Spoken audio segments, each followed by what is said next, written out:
Here I am for video part 2, number 2. So yeah, getting back to Rachel, I think the whole point, if I go back to my main reason for mentioning all of this, is that if there is anybody there that watches my videos because they're thinking or they're in the midst of making a decision out of the 3 surgeries, and you want my advice, it's not an expert advice, and I'm not a medical professional. I'm just Jan Silver, who has been bypassed, had my stomach bypassed. I am a success story at the moment. I'm very early days. I know veteran weight loss surgery people have regained. That still might happen with me, but at the moment, what I'm saying is my surgery was textbook. It wasn't as painful as I imagined, and my recovery time has been great. It's not easy, but it's been a good journey for me. Now, it's not for Rachel, and sadly that's because she had the band 10 years ago. I don't think that medical I don't think the band has changed that much in 10 years, but again, you can correct me if you want. If there's anybody out there that's listening to this and thinks that I've said it all wrong or whatever, that's absolutely fine. Correct me. Like I said, I'm no expert in this field. I just know I hear of, well, I haven't heard of any band success stories 10, 20 years down the line. If you're there, let me know, and then we can quash some of these.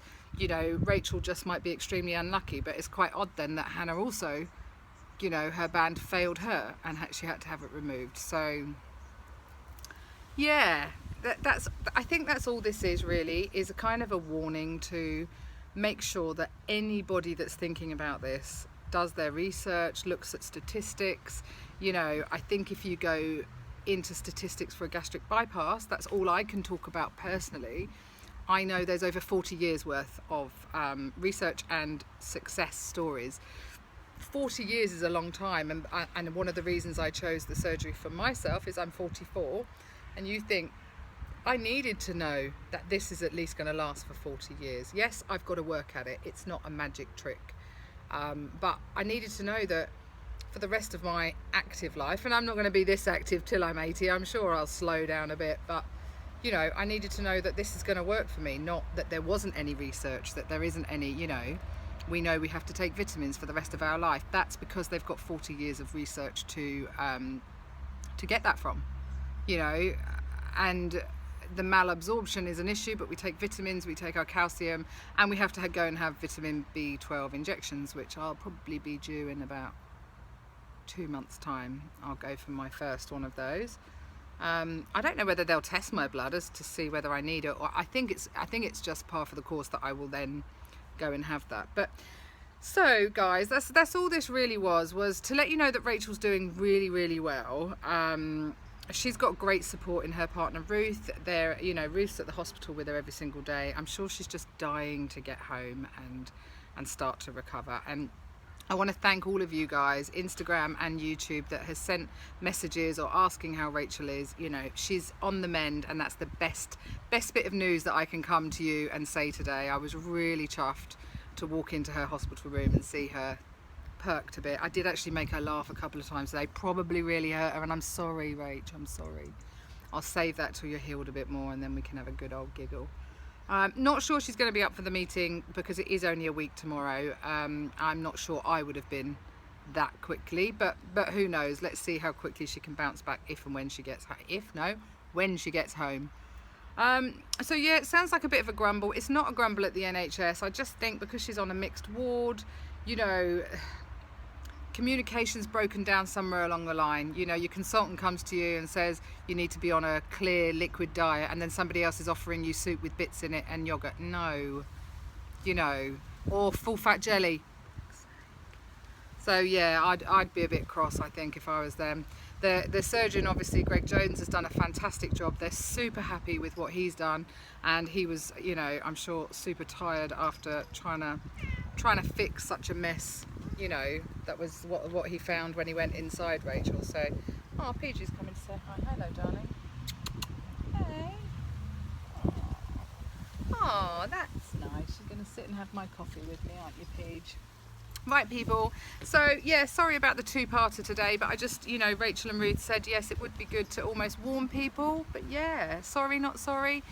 If you're thinking of a band, think really carefully and look into the what can go wrong.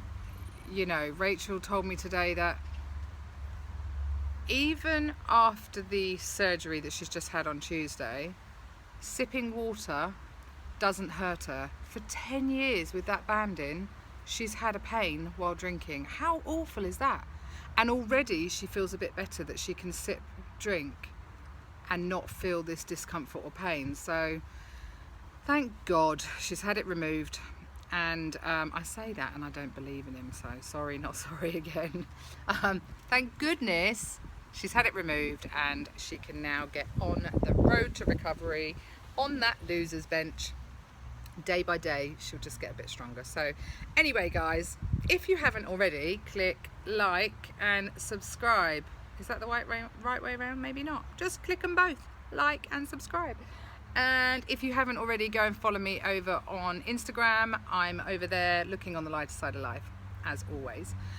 And I will chat to you again tomorrow. Oh, actually, I've just remembered something. I did want to say I had an NSV today, and it was actually a really good one.